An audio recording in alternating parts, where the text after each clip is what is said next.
Hi everyone, it's John. Welcome back to my channel. It's December 29th, 2022. It's going to be my last video for the year. And it's been 7 or 8 weeks since I've posted a video in which I show new books that I've brought into my library. So before the year ends, I wanted to do one last one. It is a pretty small, maybe 10 or 12 book set of things to show you. Some are really quite interesting and will have a broad audience, and some are quite, especially 3 or 4 of them, are very, very nerdy, and for that I apologize. Unrepentant nerd I am.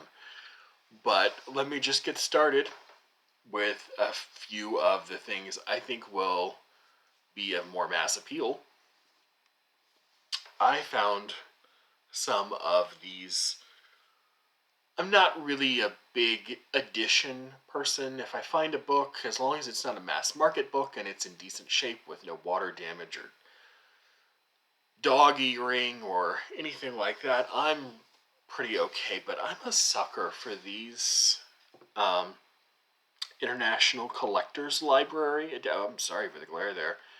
As you can tell, this is Thomas Hardy's Far from the Madding Crowd. Just like beautiful fake fake gilt all around the edges, and deckled edges, and it's so cozy looking and everything. So I also found 2 others. One other Thomas Hardy. This is Tess, and I found a writer I've never read before, but whose name I recognized, and obviously, Goodbye, Mr. Chips, the novella, I guess you could call it, was, or short story, longer short story, was turned into a film. This is James Hilton's Lost Horizon, along with his Goodbye, Mr. Chips. So I thought those were pretty neat. And then over the past, like I said, several weeks, I've also picked up a few other things. These are mostly from the annex at my local libraries. This is from an amazing university press. Probably recognize these. These are from Princeton University Press. And it is their Princeton Classics series. They are books that have been deemed by the editorial board at Princeton to be, again, I apologize for the, I hesitate taking them off because sometimes they rip when you try to take them off. I need some Goopy Gone or something. But that have been deemed to be really important in their field. And this is a really, really important work of urban sociology. It's called The Origins of the Urban Crisis, Race and Inequality in Post-War Detroit. And the author is Thomas J. Sugrue. And it's, basically the title and the subtitle give it all away there. You can't really go wrong with anything in the Princeton Classics series. It's uniformly excellent, I would say. I also found a copy of a book that I already owned. Sometimes I do that because memory is not exactly what it used to be. But this is Midnight's Children by Salman Rushdie. And I have a beam of light coming in my window that's hitting me, sort of bisecting my face and chest. So I'm trying to not, trying to get out of it. This is Jonathan Swift. It's some of his lesser known stuff, certainly lesser than other things. Oxford World Classics. This is A Tale of a Tub. And what else does it have? It's not Gulliver's Travels. It's A Tale of a Tub, The Battle of the Books, and The Mechanical Operation of the Spirit. It's a fragment from that piece. So some of the lesser known stuff of Swift. And here's where I start to get a little bit nerdy. Again, I'm so sorry. But one of my undergraduate degrees is in philosophy, and ancient philosophy has always been one of my abiding interests, even though if I don't review a lot of it on the channel. And Julia Annis is really, really a great living writer. She specializes in Platonic philosophy and sometimes writes in Hellenistic philosophy as well. And these books are often very, very, very expensive when you buy them from the presses, because they are presumably university press books that have limited press runs. But this is Julia Annis's The Hellenistic Philosophy of Mind. Hellenistic philosophy refers to the really broad range of philosophy in the wake of Aristotle. So kind of post-Aristotelian philosophers, they include a really broad range, like the Epicureans. They were Hellenistics. All the major schools of thought that came up after Aristotle and Plato are generally grouped together to be thought of as Hellenistic. And philosophy of mind refers to basically what these schools would have called psychology. So problems of consciousness, problems of thought, problems of the soul. That's what philosophy of mind is, in case anyone is curious about that. And I found not one, but 2 books by Julia Annis, no less. This is her book on Platonic ethics, called Platonic Ethics, Old and New. And this is from Cornell University Press. Robert Nozick is... Ooh, I almost thought that had a... If this would have been a signed copy, I might have a valuable book on my hands. But it wasn't a signed copy. It was someone else's signature. Was actually an extremely important philosopher. He wrote a famous book back in the 70s called Anarchy, State, Utopia, which is a highly influential text in late 20th century political thought. And I found this book called The Nature of Rationality, which is a collection of essays about a whole bunch of stuff. Responsiveness to reasons, cognitive goals, an essay on the prisoner's dilemma, sunken costs, rationality. He had a lot of really interdisciplinary interests, even though he was, technically speaking, working in a philosophy department. I actually had a student of his as a professor of my own. And when Robert Nozick died, while I was in undergraduate school, my professor, who was his student, left town and went to Cambridge, because he taught at Harvard, I believe, to attend his funeral. So I am the student of a student of Robert Nozick. Okay. I would have never picked up a history of a Civil War figure. The Civil War is one of those things I am waiting to be pulled into. But I know James McPherson also wrote the Battle Cry of Freedom, or For Freedom. And it is the book about the Civil War.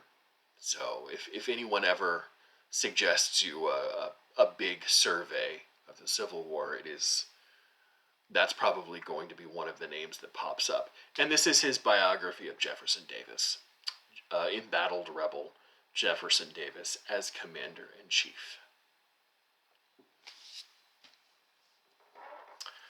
Okay, and the last three books I have to show you are books that I was sent by Princeton University Press and their spring 2023 catalog. So they contacted me and asked me if the catalog has anything I want, and I said, yes, of course. And three of the things that I picked out had already been published. So they sent me those things, and they told me the other 7 things would be sent to me as they are released in the new year from January through, I think they're being released through April or May. So over the next 4 or 5 months, I will be able to show you the other 7 Princeton books that I have received.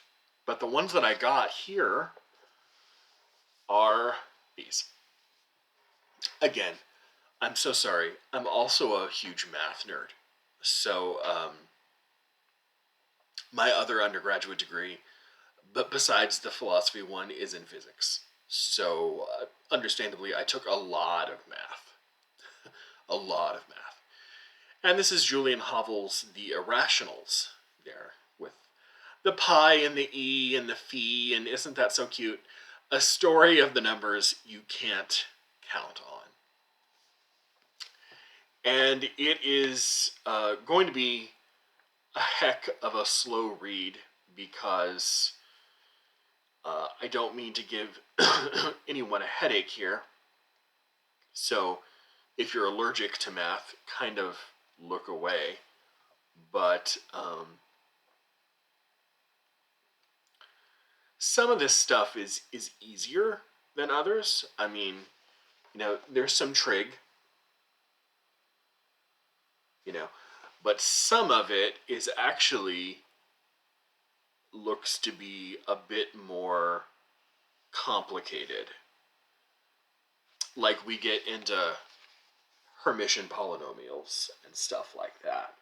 And that's pushing up against what I'm familiar with and what I'm not familiar with. But if I take it slowly enough, I can get through this and appreciate it. But the real analysis and the and stuff like that is going to take me a bit of time to get through and really appreciate.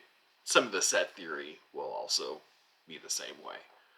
But I saw this and thought, when I saw it, I thought it was going to be a little bit more approachable for the average person, but I'm in the camp that will be able to understand it if I just dedicate enough time to it. So if you have the mathematical background and are interested in reading a book by a really, really great mathematical educator, Julian Havel has a number of books under his belt about math. This might be something you want to pick up from Princeton University Press. Something else they have, Princeton has something called a legacy library. And they look like this without the light ray dividing it. There we go. And this is Anne Carson's essay, Eros the Bittersweet. Anne Carson was an American poet. And this is her quite long essay. I mean, it is 150 or so pages. It is on the bittersweetness of love. How love can be at the same time fulfilling, sweet, wonderful, but also have a sharpness to it. That sort of ineffable bitterness of bittersweet of the title. And this is her essay on that concept, on that sort of duality that exists in love. And I've heard a few people who have heard of it, and they all say it's actually quite scholarly, quite good. It goes into the semantics of Greek words, and I wasn't expecting something like this from someone whose reputation is mostly as a poet, but apparently it has some really great recommendations behind it. So I would love to dig into this. And the last book that I found over the last couple of months is another Princeton University book, Princeton Press University book. This is another one that they had published at the time I talked to their public relations person. This is Spin Dictators, The Changing Face of Tyranny in the 21st Century by Sergei Guriev and Daniel Treisman. And this book, from what I understand, just argues that the ways in which tyrants and despots are tyrants and despots is changing over the last couple of generations in the face of changing political circumstances, geopolitical circumstances, things like that. I haven't read the book, I haven't even started it, but I will be starting it within the next few weeks because I promised Princeton a review of it. Same with the Carson, and eventually with the math book as well. But this is first on my list. So if any of those look interesting, as always, as I read, I will be posting reviews to my Goodreads account and then sharing them here on this channel. I review everything I read, try to give it 8, 10, 12 minutes of attention in a single long-form book review. So look out for reviews of these books eventually in the coming months. And until next year, I will see you in 2023. Bye, everyone.